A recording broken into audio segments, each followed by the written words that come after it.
예. 자, 3기 스터디 강평 시작하겠습니다. 자, 오늘 문제는 1번이 담보 문제인데 조금 문제를 잘못 분석하셨으면, 예, 아마 3000%로 빠지셨을 거예요. 3000%. 그러니까, 분명히 토지가 보이고 건물이 보이는데, 예, 중요한 거는 금융기관의 담보 목적인데, 대상 부동산이 누구 거냐? 누구 거냐? 그죠? 아마 건물도 또 열심히 가격을 내신 분들도 계실 수도 있을 거예요. 그죠? 아, 다들 안 내셨나 보다. 잘했네. 예. 자, 1번 보겠습니다. 근데 이제 담보에서 많이 나오는 것들 다 넣었으니까요. 자, 문제 1번은 담보 목적이고요.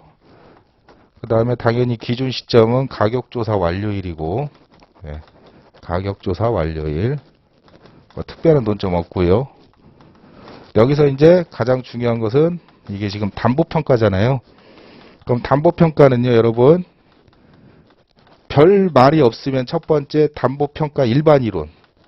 담보평가 일반 이론에 의해서 평가하시면 되고, 그럼 여기 일반 이론이니까 여러분이 판단해야 될 사항이 존재할 수 있어요. 그죠?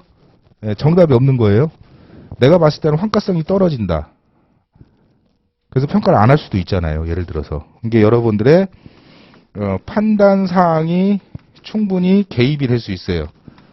즉 정답이 여러 가지로 갈릴 수가 있습니다. 그런데 좀 더 이거를 구체화시키는 게 있죠. 이걸 구체화시키는 게 바로 뭐냐면 뭐죠? 금융기관의 협약입니다. 협약. 그럼 협약이라고 하면 저희 시중은행에 보면 여러분 뭐 KB은행, 뭐 신한은행, 뭐 우리은행, 뭐 농협, 뭐 기타 등등 게 있을 거 아닙니까? 그죠?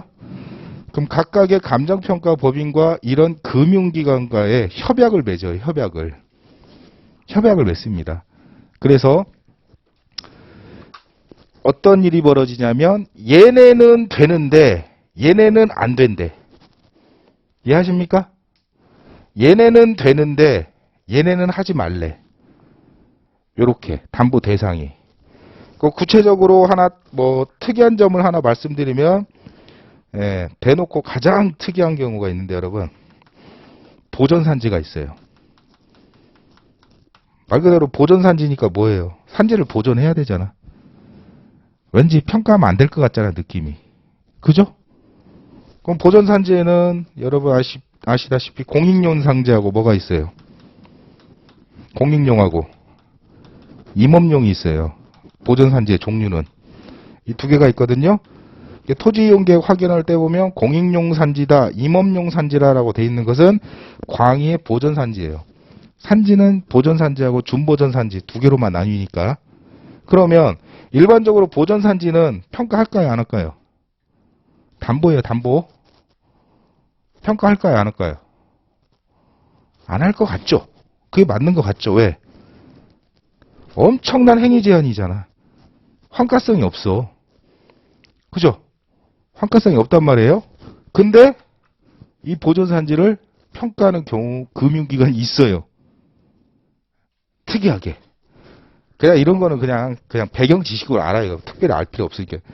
여러분 그거 많이 들어보셨을 거예요. 산림조합이라는 금융기관이 있잖아요. 산림조합은 이걸 잡아요. 보존산지를. 이해하십니까? 거기만 빼놓고 모든 금융기관은 보통 산지를 안 잡아요. 또 특이한 또 1금융기관은 또 뭐가 있냐면요. 보존산지가 아닌 일반 산지인데도 불구하고 또 뭐는 또 담보 대상을 안 하냐면 맹지인 경우. 맹지산지 있죠? 쓸모가 뭐가 있겠어요, 그거죠. 그쵸? 그건 행위 제한이 뭐 특별하게 뭐 걸려있지 않는데도 불구하고 맹지기 때문에 안 잡는 경우가 있어요. 제가 이런 말씀을 드리는 게 문제를 푸실 때 여러분 만약에 문제에서 금융기관에 협약을 주면 담보평가 일반 이론도 당연하지만 얘가 우선시 되는 거예요. 얘가 우선시 되는 거예요. 협약이. 아시겠죠? 협약. 오늘 같은 경우도 지금 문제에 보면 협약사항을 드렸죠. 저 자료.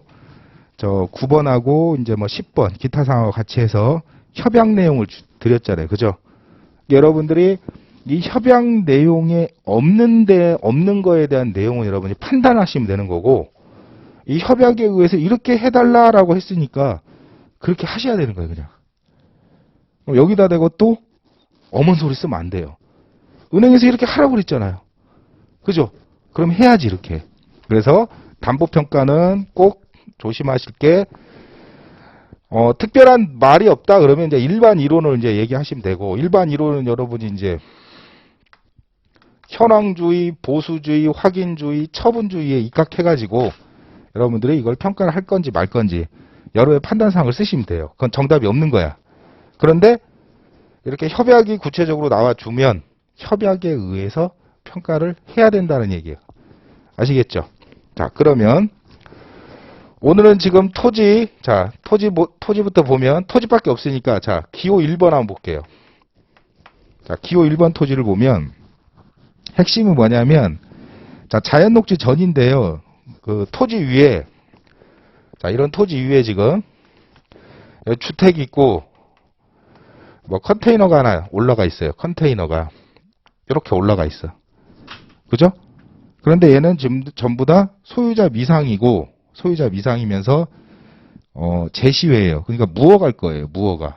그죠? 자, 공부상 지목이 뭡니까? 전이죠. 공부상 지목이 전이고, 대상 물건 지상 건물의 현황 보면 무허가 주거용 목적 건물이 하나 있고, 컨테이너 안에 들어있는 점포가 하나 있어요. 그죠? 지금 누구 거를 평가하는 겁니까? 누구 거를? MC 소유 거죠. MC 소유. MC 소유의 부동산을 평가하는 거잖아요. 그러면 이게 지금 소유자가 뭐 MC일 수도 있고 아닐 수도 있어요. 근데 지금 무허가기 때문에 등기도 안 돼 있잖아요. 보상 같으면 당연히 해줘야지. 보상은. 근데 담보죠? 그러니까 당연히 뭐 해야 돼요? 평가 외시켜야지. 얘도 뭐 해야 되고 평가 외시켜야지. 이해하십니까? 당연히.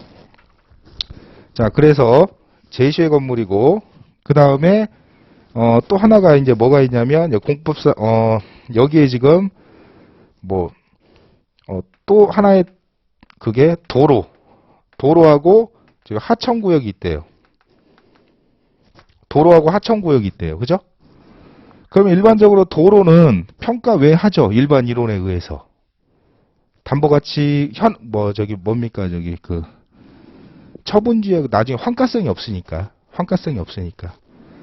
그다음 하천구역은 어때요? 협약에 보면 어때요? 자, 하천구역에서 좀 고민을 했을 거예요. 하천구역은 보통 우리가 접도구역처럼 예를 들면 조금 감가를 하는 게 일반적이에요. 근데 여기서는 그 하천구역이 과연 도시계획 시설이냐라는 말을 할 수가 있는데, 그냥 제 답안에는 그냥 둘 다 평가외를 시켰는데요. 얘는 100% 평가외 하는 게 맞고, 얘는 약간 감가를 해도 되는데 상관없습니다. 이거는 어떻게 처리해도 여러분의 판단사항을 쓰시면 돼요. 아시겠죠?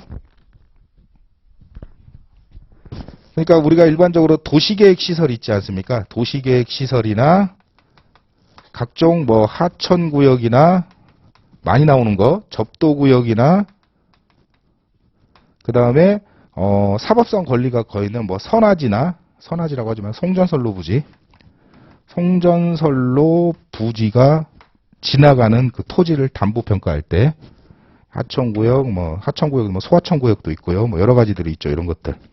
이런 것들은 첫 번째, 그 부지를 평가 외 할 수도 있고, 그 다음에 아니면 감가를 할 수도 있어요. 두 가지가. 다 가능해요. 아시겠죠? 다 가능한데 뭐를 따라가자는 얘기예요. 뭐를 따라가자? 협약을 따라가자는 얘기예요. 협약을 따라가자는 얘기야.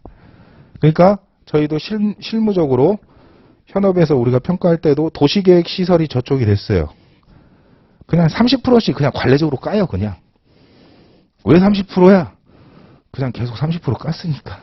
왠지 지상권 개념인 것 같아. 예를 들면 30% 깎고, 요것도 뭐 30% 까고, 접도 구역도 뭐 10% 깔 수도 있고 5% 깔 수도